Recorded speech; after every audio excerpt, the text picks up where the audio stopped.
Our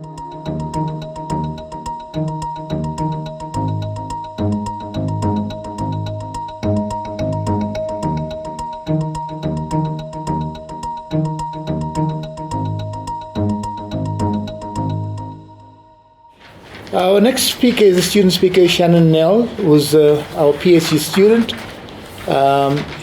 You've got a little write-up on each one of the speakers. I'm not going to read there. I know I won't insult you.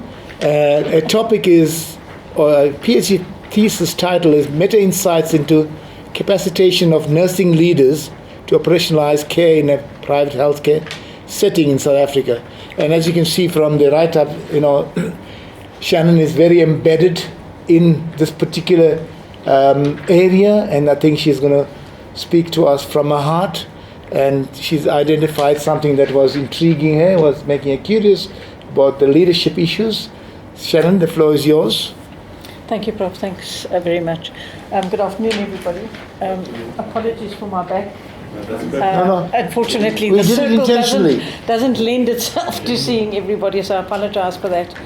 I think my topic, the word paradox has come up a lot, so I'm also using it because it is something that stimulated the issue and the problem.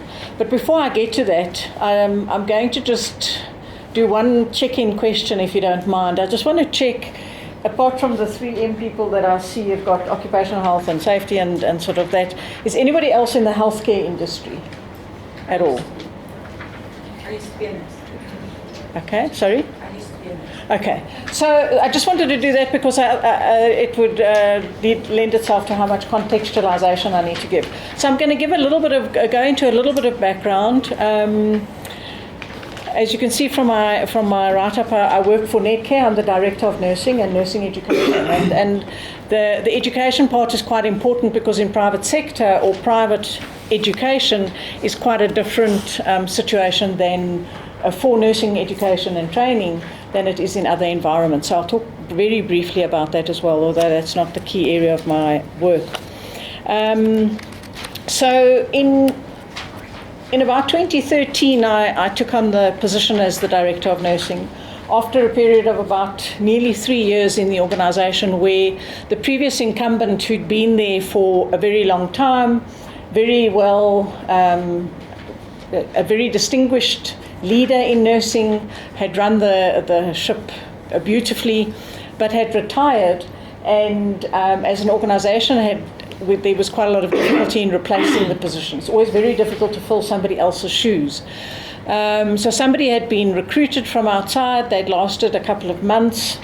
They ended up leaving. I was in charge of the nursing education institutions, which was essentially 5 nursing colleges around the country, where we were training about 3,000 undergraduate students at our colleges, in the hospitals, for employment. Anyway, eventually, cut a long story short, I took on the role as the nursing director, and it was quite a unique position because although I'd been in the company for quite a long time, about 8 or 9 years, I hadn't been in the clinical practice side. So coming into that role, I had to get immersed into the clinical practice side again and not just the education side. And the reason I'm talking to both sides is because nursing is even although it's a profession, it's very much a clinically driven profession. So if you're doing training, you have to be able to do it in the practical side. So for a few months, I was immersing myself in the situation and began to understand and realize that there's a cohort of people in the organization who really drive the level of care that you as a patient will receive, as well as the culture in the organization. But they were battling, and I don't have another word for it. They were battling. And part of the battle comes from the fact that we're a private sector organization. So I'm going to elect not to talk about comparing ourselves to public and all of that. I'm going to talk just about our private sector organisation. We're also slightly different because we're publicly listed. Not all private healthcare organisations are. So that in itself has its own requirements. And if you're in that kind of environment, people are obviously worried about profits and about money and about being able to manage costs. managing market share. And that's not necessarily a really great bedmate of a nurse. Because from a nursing point of view, what you're wanting to do is to look after your patient. You don't want to have to worry about how much it costs for a drip or how much the cost of the payroll is. But it's a reality in terms of maintaining that organisation. You also in the private sector have lots of issues with the funders, I'm going to call them that. So the medical aids, the administrators of medical aids, who determine what you can have, how much you can have of it, when you can have it. You must get an authorization number. Maybe you can get admitted, maybe you can't get admitted. And that's not the nurse's role or responsibility, but she takes the flak from the patient, who then gets told, no, I'm sorry, we can't do your CAT scan today because the medical aid hasn't authorized it, so you must go home now and come back in 3 days' time, or whatever. Or we cancel your surgery on the morning of the op because of something. So you've got that financial pressure that nursing manager, I'm going to call them that at the moment, is dealing with, and then trying to manage the staffing, trying to manage attitudes, trying to manage patients who, from a consumer point of view, have a perception that Grey's Anatomy is the reality, and that it's only doctors that look after patients, and maybe there's a nurse that flips in and out somewhere, that nurses are doctors' handmaidens, that they don't have a brain, that they can't make intellectual decisions, that they are the ones when you, as the patient, have an allergic reaction or you collapse, are going to be the ones that are going to be recovering you until the doctor gets there. So there is the paradox of the fact that as nursing as a caring profession and caring for everybody else, what I was seeing was that as an organisation we were not really caring for that carer. So our unit managers, we call them unit managers, so that's the person that's in charge of running the ward from a nursing point of view. We have about 516 unit managers across the company. We've got 56 hospitals. At the time of the study, we had 9,996 registered beds. We were seeing between 1.8 and 2.1 million patients annually in that period. We had about 75 nursing managers. So in other words, some of you will call her a matron. I'll ask you not to, because it's a very old term. And so what we're also trying to make sure is that nursing can be brought into the 21st era. It's not a draconian, old, sort of stuck in the mud profession. There are lots of subspecialities, super specialities in nursing, and that's sort of the situation. We have a different level of skill mix in the wards, where you would have registered nurses who are 4-year qualified, and then other levels of nursing who are subcategories. In the private sector as well, the doctors are not employed by the group, by the hospital group. They are independent practitioners. So the immediate tension that is created between what the organisation or the corporate is trying to achieve and what the doctor wants or doesn't want creates a certain power dynamic. It's a very bureaucratic system, very, very regulated, highly regulated. We've got Nursing Council, we've got the Health Professions Council, you've got the Department of Health and all sorts of other departments, Department of Labour, etc., etc., etc. So very regulated. So you have to try and do all of this that you're doing within all of those regulations. The nursing managers and the unit managers are also dependent to develop or to manage what we call is the nursing acuity. So an acuity is the number of nursing hours a patient needs to be able to get the amount of care that they require. And there are lots of ways of calculating those, but people will talk about, yes, but the acuity is too high, you must bring it down. It means that you as a patient will get less nursing hours. And so that the nursing leaders are stuck with this kind of dichotomous situation that they have to deal with all day, every day. In our training as nurses, we only get clinical training, we get very little about leadership, we get very little about any of the other kind of components. I'm calling them essential skills and not soft skills.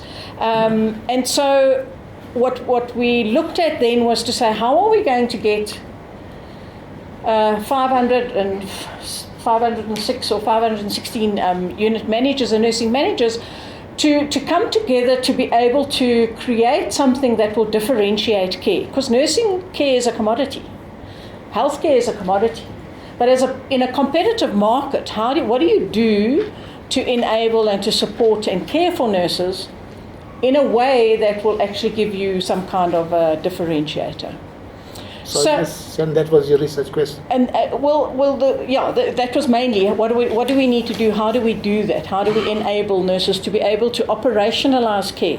And by operationalizing care, I mean to be able to independently, as a nurse practitioner, make decisions about what the patient needs, implement what they need, and how do you give her that authority without being squashed or intimidated or confined by people around her. But Shannon, I want to also get in there, sorry Krishna.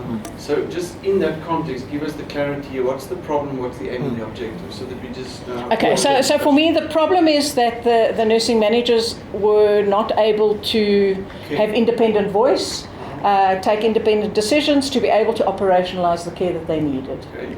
And from that, the aim and the objective? So the aim was then to determine what is it that they need to be able to operationalize that care more appropriately.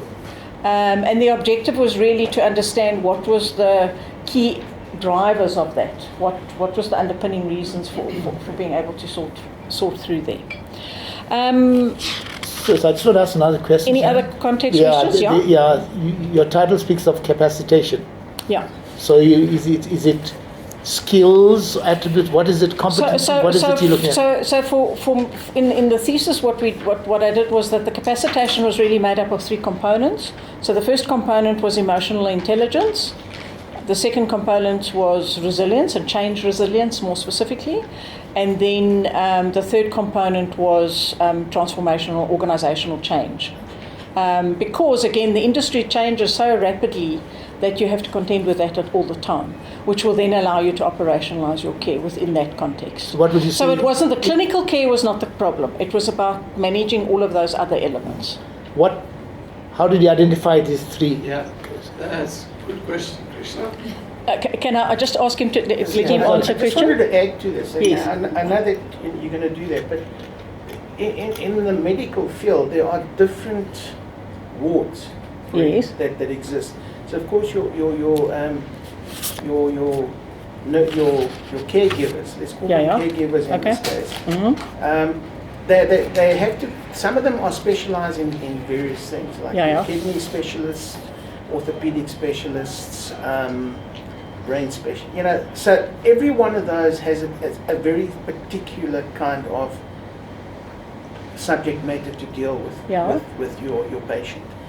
How are you going to fit that into what you're going to be doing there? Okay, can I answer that question first? Yeah, I don't know if it's you don't have to answer. It'll be one sentence. Yeah. It'll be one sentence. So what we did was we treated all nursing leaders as the same immaterial of. We elected them as our sample because of the functional role they were playing, not because of their age or their gender or their qualifications or what speciality they were in or not. We said if you are at that level in the organisation as a unit manager or as a nursing manager, then you need to be part of our sample because the same issues affect you, whether you're working in pediatrics, maternity, orthopedics, critical care, theatre, it didn't make any difference. So we had about 500 wards in total, because every unit manager runs a ward. So that's how we got to that. Okay, thanks. Sorry, Prof, your other question was? How did you identify those three? Well, it probably, okay, so then I'd identified that as a key problem. We then did some pre-work, if I can call it that. So that was our earliest phase. Sorry, what was the key problem? Those three things? No. The key problem was the fact that we felt that the nursing Okay, so that's unit still a managers problem. were not coping. Right. Yeah. We get how you got to this. Okay, so we then did pre-work, and it took the form of two things. So we did. We went to students. So we went to students who were fourth-year students. So in other words, they'd been in the organisation this was their fourth year. They had worked in multiple wards because they moved from ward to ward every 2 to 3 months. And we felt that they would be able to tell us what do they think is going on. So we did an in-class survey, for want of a better term. We met with about 8 groups of students, and we did a little bit of a appreciative inquiry type of questioning. Just sort of said, why do you spend your time at Medcare? Why are you nursing? Do you think that nurses care? Why do you think people think nurses don't care? Got a lot of rich information from that. And then from there we did a formalised cooperative inquiry process where we went around the country. So in the country, in Netcare, we have 5 regions. So we do Gauteng has 2 regions. We do KZN, Eastern Cape and Western Cape. So we went to all of the regions. We met with a mixture of unit managers and of registered nurses. So in other words, senior nurses that are working in the ward. And fundamentally, we try to understand the phenomenon of caring, because that, in my opinion at the time, in my new role, was that the attitude of people about nurses that don't care, they've got, they don't worry about me, they're just horrible and all that jazz. So we did a huge cooperative inquiry process. We collated all of that information. We did that more on a phenomenological approach in terms of caring, and what came out of that was these 3 key components. So that's where that came from. That's critical. At the time, I'd obviously met with the CEO and the MD, and I'm now trying to say to them, look, we're in trouble, because we can see it in some of our indicators. We can see our patient satisfaction scores are low. We can see that there's a little bit of a tail off in some of the other quality indicators or outcomes, or patient outcomes. So, to say to a CEO, I'd like to run some kind of an intervention for the unit managers. He said, yes, sure, you can do it. You can do something on a 1-day session. I said, no, we can't do 1 day. 1 day is not going to help us for nothing. So it then took us to go through the cooperative inquiry process. So we did that in about April, May of 2014. Came up with then a approach in terms of what we thought we would do. So again, to cut a long story short, we came away with approval to run 3 2-day sessions, 6 to 8 weeks apart, with a pre and a post assessment, which was a personal EQI assessment, so for the individual, and then a BEQ, a benchmark of engagement evaluation, which gave us the organisational thing of those people, pre and post. Everything else in the company was cutting money and costs, but we were given approval to run our program. So the aim was now to get to the 600 odd staff across the country, without letting some people feel as if you always leave us to last and you always do us first and we're better than them and we should be different than them because we've got to manage the situation. Anyway, we obviously put together a timetable. We ran it around the country in about an 18-month period. We reached 80% of the people. We did manage to continue and complete everybody, and it still continues because obviously there's turnover and there's new people that continue. How did you reach them? Did you use? So what we did was we went to each region and we used a neutral central venue. So we didn't use a particular hospital, because if you use the hospital, that team always gets called because there's an emergency and a patient arrested and this happened and that. So you cannot run it at a hospital, you must run it at a separate site. It was 2 full days. We started at 7, we finished at 7 in the evening, both days. Not 8 to 4 or 3 o'clock, you're trying to get home. We got clusters of hospitals together. We didn't say one hospital with all their unit managers and their nursing manager. We purposefully wanted people to cross-mix with other hospitals. And one of the key things there was that they realize that they're not alone, that there are other people that are experiencing the same things, that they can learn from one another. So how did you engage? How did you collect the data? That's what How did I collect it? How did we collect data? Well, what we did was we did some interim qualitative research reports as such. So in the period we started in about May of 2014. By October of 2014 we did the first report, which then showed the pre and the post, showed the shift, talked about what the findings were there. And then in the second year we did a report in October, and then in the third year in the June, because we finished the groups by then. So you use a questionnaire, you say? Qualitative? No, so we did a couple of things. So we had obviously program evaluations, which had, tick box, did you like this, didn't you like that? But then there was free text, which we did content analysis on. There was focus group sessions that we ran at all of these interventions. I wasn't necessarily present, but they were run, and we had, text content of that. We had unsolicited SMSs, emails, messages, comments, which we also took. There was obviously my own field notes, and then there was a little bit of descriptive stats on the pre and post information. We had an independent psychometrist, I think that's the correct term, evaluating the pre and post test on the EQIs and that, because that's not my field of speciality. but obviously we reached consensus in terms of that information. Trying to think what else was I lost to leave out. So you use a mixed method? Multimodal rather than mixed. Yeah. Okay. And pulling the thing together, pulling the data, pulling everything together. I just want to ask, Massive. did you identify any variables that could have an impact on your specific intervention other than the intervention? Probably me. No, I mean external variables. Why do people react in a different way to that pre and post? I didn't identify any absolute variables because there actually are so many. So we were conscious of, for example, and I'm going to, in KZN at the particular time, the Department of Health had a big drive to make changes to certain things.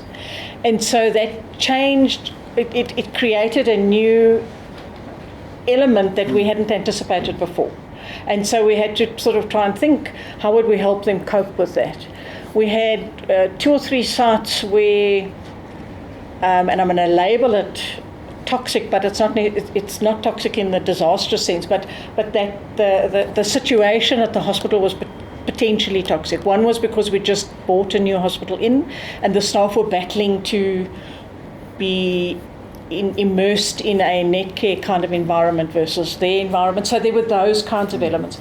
But at the end of the day, what we believed, the emotional intelligence and the change resilience would help that and that.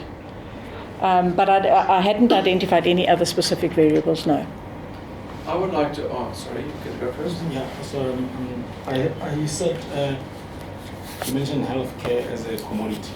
Yes. And you want the unit managers to operationalize the healthcare as a nursing care, as a capacity, instead of.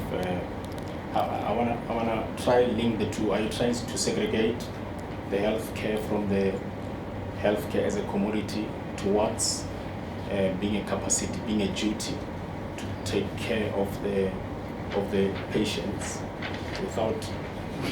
I want to know about this KPI. Reconciling the thing. Because there is a key performance index between the commodity and the operationalizing the capacity, the duty itself, the role that the units managers will be doing. So I just want to understand the segregation between the commodity and delivering the service. The services, because they need to think of this as well, you know.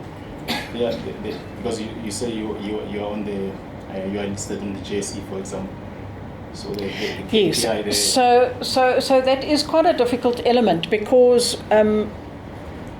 again, from a nursing training point of view, you're not taught the business side of kind of components. Yeah, but as a unit manager. Yes, as a unit manager, you're not. So you're KPI that is. Yes, so that's what we were trying. We actually run something intermediate then. So maybe if I can just explain that. So, as a nurse, you're a clinical, technical nurse, if I can call it that. Now you become a manager who needs business acumen. So what we run is a management development program which teaches them finance for non-financial managers, in fact finance for nursing managers for that matter, because a nursing payroll and a nursing stock control is very different to other kind of things. And we teach them a little bit of some of this stuff around HR, we teach them team management, we teach them IR, disciplinaries, all of that. So we do a management development program, but this was on top of the management development program. Because the management development program, the aim there was to bridge the gap from being a technical nurse to being a competent business leader. Does that answer the question? Not yet. Otherwise, we might have to take it offline. Otherwise, somebody must help me. Because I think it makes an important comment. Yes, I will. Which you must maybe consider how you're going to Factor into will. Because there is a KPI. My problem is the KPI, Okay. But you can do the rest, but if the performance is not there, the business is not there at the same time. So we know you want to help the patients, and you want the unit managers to have a role in deciding, making decisions. Absolutely. Then you need to link it back as well to the commodity, as you said. There's a market price involved. Yes. So there has to be a KPI in your PhD as well to say you don't affect the business. This is how the operationalization of the roles are going to be like. Sure. But that leads me Thank to you. a question that I want to ask you. How careful are you of making this a very complicated project as opposed to thesis? Because he's luring you towards a project. So he's luring me he's there. luring No, you I to understand projects. that. No, I understand that. And it is something that I've been very conscious of. So obviously there's all those other kind of components as well. I have an MBA, which I did in 2007, so I'm very conscious of those kind of elements. And again, it's an element that gets considered all the time because it's in your face all day, every day. So when X medical aid decides you can't do this, they're changing the way in which we as an organisation get reimbursed. It has a direct impact on the unit manager because she must implement that.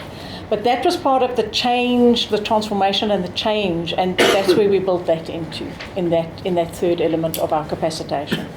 So it's definitely not a project. Just coming back, Shannon, to the focus on the thesis. I think the danger of drifting to a project and resolving an issue for an organization vis-a-vis making a contribution to knowledge, and that's what the thesis is all about. Is that, can you perhaps, in a nutshell, tell us what is your expected contribution to the knowledge that you hope to achieve through your study? Okay, the contribution would be the contribution is capacitation. It's a concept that is not known in nursing. It's a combination of the business and the essential skills side. It's the translating it into being able to be applied in a real live work environment and not a theoretical exercise. That for me was critical. It had a personal element, it has a personal element and an organizational element, and that for me is also a different contribution, because many of the things that we do is either just for the individual or it's just for the company. This didn't have a single test or an examination or an assignment or a project at all. So it really allowed the individual person to grow personally and professionally within the organization. So the value add you would see.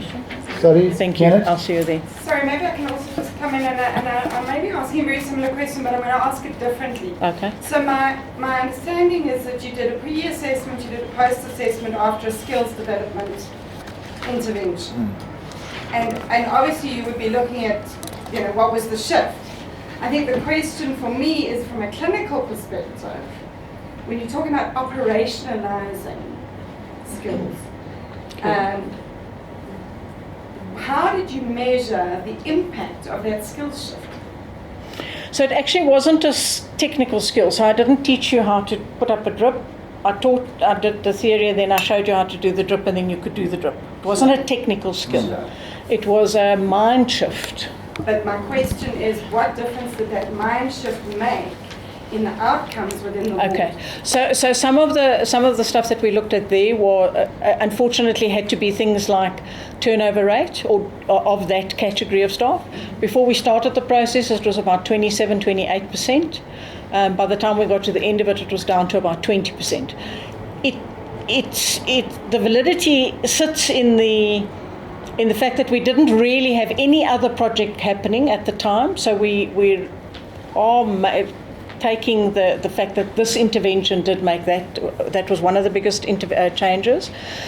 The amount of complaints, so the complaints are measured by a score that is an American HCAP score. And it's done independently of the organisation, it's not done by us. And you could track and measure against an individual ward, from a ward right up to the group or the region. You could see an improvement in those. And then things like nursing sensitive quality indicators, specifically pressure lesions, hospital acquired pressure lesions, and patients falling. So that's a nursing sensitive quality indicator, because if you've risk assessed your patient properly and you've put in place an intervention, you shouldn't be falling. When you're not coping, that falls off. There's a lot of literature that shows that those two indicators will tell you whether that manager is managing to cope and deal with the complexity of what she has to deal with on a day-to-day basis. So we've got those as additional measures, for want of a better word, yeah. Can I just add something? I think you alluded to the ROI, it says, in terms of the organization.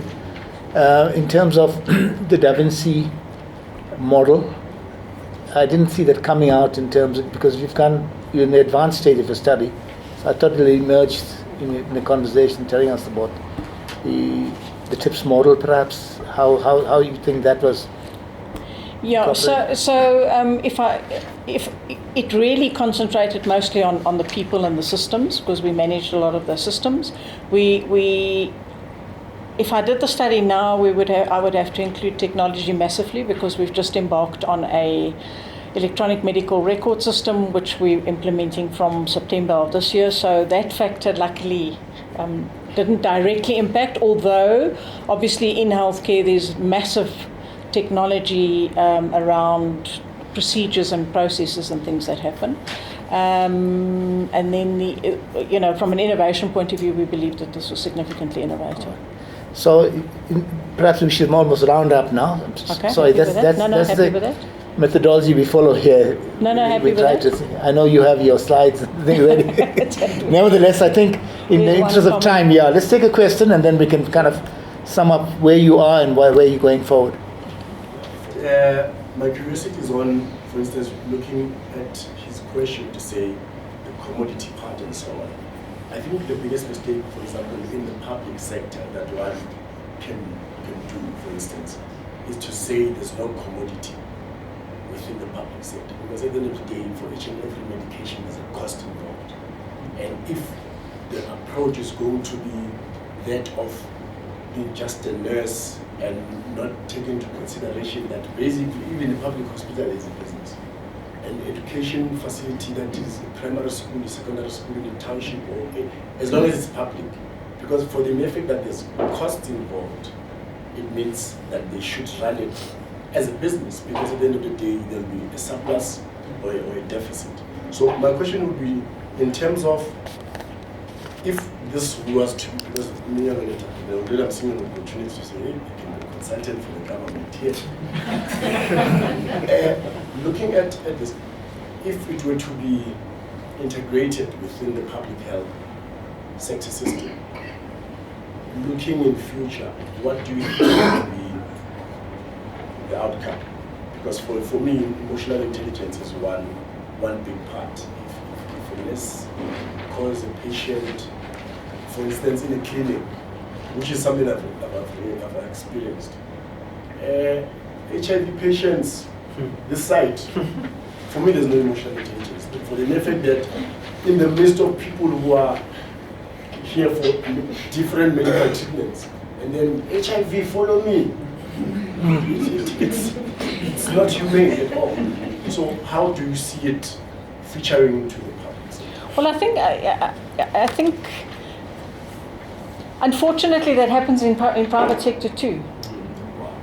So you will get somebody who says, the patient with the liver or the whatever, the renal failure or the whatever. And it's really around, if you're looking at that caring, what is the depth of the caring and what is the breadth of that caring? Or is it just simply, I've got a job and I'm making the best out of it because I need the money to work, to live, to survive? And sometimes it's really holding people accountable for the way in which they behave. That's the bottom line. Whether you're in public or private sector is if you're a nurse, that's what you should be doing. You can't, it's the issue of, well, is nursing a calling or not? It may or may not be.